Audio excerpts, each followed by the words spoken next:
साथियों M2Z education में आपका स्वागत है। आज आप लोगों के लिए वीडियो डीएलएड में अति महत्वपूर्ण पूछे जाने वाले हिंदी से प्रश्नों को लेकर के आए हैं। अभी तक जितने भी हिंदी से प्रश्न पूछे गए हैं उस सभी को देखें किस टाइप से हिंदी का प्रश्न पूछा जा रहा है और उसी टाइप से आप लोग तैयारी करें। आज का फर्स्ट नंबर क्वेश्चन है, हिंदी साहित्य के प्रारंभिक काल को आचार्य शुक्ल ने कहा था। क्या कहा था? इसका राइट आंसर हो जाएगा वीरगाथा काल कहा था। वीरगाथा काल कहा था। ऑप्शन नंबर सी सही है। अगला क्वेश्चन नेक्स्ट 2 नंबर में देखिए, निम्नलिखित में से कौन प्रेमचंद की एक रचना है? प्रेमचंद की कौन एक रचना है? इसका सही आंसर हो जाएगा पंच परमेश्वर। पंच परमेश्वर प्रेमचंद की एक रचना है। अगला क्वेश्चन, कबीरदास की भाषा थी। कबीरदास किस भाषा के थे? इसका सही आंसर हो जाएगा ऑप्शन नंबर सी हो जाएगा साधुकड़ी। साधुकड़ी। कबीरदास किस भाषा के थे? साधुकड़ी। ऑप्शन नंबर सी सही है, साधुकड़ी हो जाएगा। नेक्स्ट अगला क्वेश्चन, हिंदी गद्य का सर्वप्रथम युग था। हिंदी गद्य का सर्वप्रथम युग है। इसका सही आंसर हो जाएगा भारतेंदु युग। भारतेंदु युग सही हो जाएगा। ऑप्शन नंबर ए राइट है। हिंदी के सर्वप्रथम प्रकाशित पत्र का नाम क्या था? हिंदी के सर्वप्रथम प्रकाशित पत्र का नाम क्या था? उदंड मार्तंड था। उदंड मार्तंड था। ऑप्शन नंबर 2 सही है। हिंदी साहित्य की प्रथम कहानी कौन सी थी? हिंदी साहित्य की प्रथम कहानी कौन सी थी? इसका सही आंसर हो जाएगा Indumati. Indumati. Option number C सही है, इंदुमती था। नेक्स्ट अगला क्वेश्चन, निर्गुण भक्ति काव्य के प्रमुख कवि कौन थे? निर्गुण भक्ति काव्य के प्रमुख कवि कौन थे? इसका सही आंसर हो जाएगा कबीरदास। निर्गुण भक्ति के कवि थे कबीरदास। सबसे पहले अपनी आत्मकथा हिंदी में किसने लिखी थी? सबसे पहले अपनी आत्मकथा हिंदी में किसने लिखा था? इसका सही आंसर हो जाएगा doctor Rajendra Prasad. Doctor Rajendra Prasad. Option number D सही है। राष्ट्र कवि के रूप में प्रसिद्ध हैं। राष्ट्र कवि के रूप में कौन प्रसिद्ध है? मैथिली शरण गुप्त जी राष्ट्र कवि के रूप में प्रसिद्ध हैं। ऑप्शन नंबर डी सही है। इनमें से कौन भक्ति काल का कवि नहीं है? भक्ति काल का कवि नहीं है। ऑप्शन नंबर डी सही हो जाएगा। अमीर खुसरो भक्ति काल के कवि नहीं हैं। कृष्ण भक्ति काव्य के प्रमुख कवि कौन थे? सूरदास। ऑप्शन नंबर ए सही है, सूरदास थे। अगला क्वेश्चन, अष्टछाप की सर्वश्रेष्ठ भक्त कवि के रूप में खाली स्थान का नाम से जाने जाते हैं। अष्टछाप की सर्वश्रेष्ठ भक्ति के रूप में किस नाम से जाना जाता है? इसका सही आंसर हो जाएगा सूरदास। ऑप्शन नंबर बी हो जाएगा सूरदास।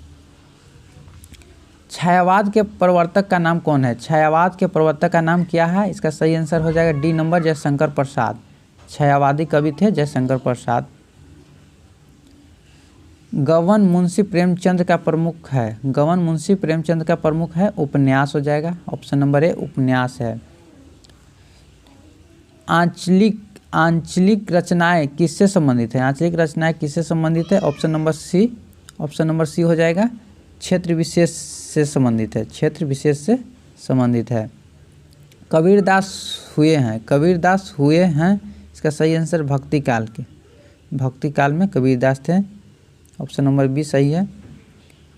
अगला क्वेश्चन, रामचरितमानस की भाषा क्या थी? रामचरितमानस की भाषा क्या थी? अवधी थी। ऑप्शन नंबर डी सही है, अवधी थी। निराला द्वारा रचित ललित गीतों का संग्रह कौन सा है? निराला द्वारा रचित ललित गीतों का संग्रह कौन सा है? इसका सही आंसर है गीतिका। ऑप्शन नंबर सी हो जाएगा, गीतिका है। कवि नागार्जुन का वास्तविक नाम क्या था? जो कवि नागार्जुन थे उनका वास्तविक नाम था वैद्यनाथ मिश्र। वैद्यनाथ मिश्र था। वैद्यनाथ मिश्र। रश्मि का नायक कौन है? रश्मि का नायक कौन है? इसका सही आंसर हो जाएगा रश्मि का नायक ऑप्शन नंबर सी कर्ण है। रश्मि का नायक कर्ण है।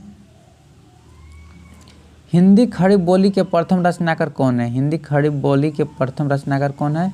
इसका सही आंसर हो जाएगा ऑप्शन नंबर डी लल्लू लाल है। लल्लू लाल है। लल्लू लाल सही हो जाएगा। लल्लू लाल। ऑप्शन नंबर डी हो जाएगा सही। नेक्स्ट अगला क्वेश्चन, साहित्य के तत्वों की संख्या कितनी है? साहित्य में तत्वों की संख्या कितनी है? इसका सही हो जाएगा 3 हो जाएगा। ऑप्शन नंबर बी सही है। भारतीय काव्य शास्त्र में प्रबंध काव्य के कितने भेद बताए गए हैं? इसका सही है ऑप्शन नंबर बी हो जाएगा 3 बताए गए हैं। नेक्स्ट, भूषण किस रस के कवि हैं? भूषण जो है किस रस के कवि हैं? इसका सही आंसर हो जाएगा ऑप्शन नंबर सी, वीर रस के कवि हैं। भूषण जो है वीर रस के कवि थे। नेक्स्ट, किसी भी निबंध को उल्लेखनीय बनाने के लिए उनमें वैयक्तिकता का गुण होना चाहिए। वैयक्तिकता का गुण होना आवश्यक है। इसका सही आंसर है ऑप्शन नंबर ए, ये हो जाएगा। निबंध पर निबंधकार के व्यक्तित्व की सुस्पष्ट छाप होना, ऑप्शन नंबर ए सही है। शकुंतला किसकी पुत्री थी? शकुंतला किसकी पुत्री थी? इसका सही आंसर है बी नंबर ऑप्शन, विश्वामित्र के थे शकुंतला।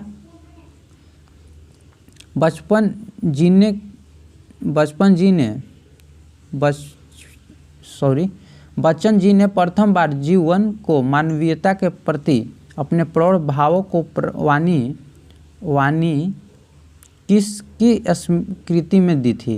किसकी? बच्चन जी ने प्रथम बार जीवन को मानवीयता के प्रति अपने प्रौढ़ भावों को वाणी किस कृति में दी थी? इसका सही आंसर हो जाएगा ऑप्शन नंबर बी, आरती और अंगारे। नेक्स्ट क्वेश्चन, जयशंकर प्रसाद की सर्वश्रेष्ठ रचना कौन सी है? जयशंकर प्रसाद की रचना है कामयानी जयशंकर प्रसाद की रचना है, ऑप्शन नंबर ए सही है। बिहारी ने क्या लिखे थे? ऑप्शन नंबर बी सही है, दोहा लिखे थे। बिहारी ने दोहा लिखे थे। कबीर किसके शिष्य थे? रामानंद के, ऑप्शन नंबर सी हो जाएगा, रामानंद के कबीर शिष्य थे। महाकाव्य में कितने सर्ग होते हैं? महाकाव्य में कितने सर्ग होते हैं? इसका सही आंसर हो जाएगा ऑप्शन सी हो जाएगा, 8 सर्ग। महाकाव्य में 8 सर्ग होते हैं। नेक्स्ट अगला क्वेश्चन, हिंदी का आदि कवि किसे कहा गया है? इसका सही आंसर हो जाएगा स्वयंभू को कहा गया है। निम्नलिखित में किससे महाप्राण कहा गया है? महाप्राण किसे कहा गया है? ऑप्शन नंबर सी, निराला को कहा गया है महाप्राण। रामचरितमानस में कितने कांड हुए हैं? रामचरितमानस में कितने कांड हुए हैं? ऑप्शन नंबर सी, 7 कांड हुए थे। हिंदी के प्रथम मौलिक उपन्यासकार कौन थे? इसका सही आंसर हो जाएगा ऑप्शन नंबर सी, श्रीनिवास दास थे। ऑप्शन नंबर सी सही है, ऑप्शन नंबर सी सही था। दोस्तों आज के लिए बस इतना ही। नेक्स्ट वीडियो में और क्वेश्चन लेके आएंगे। मेरा क्वेश्चन अच्छा लगा हो तो चैनल को लाइक एंड सब्सक्राइब कर दीजिएगा। Thank you so much.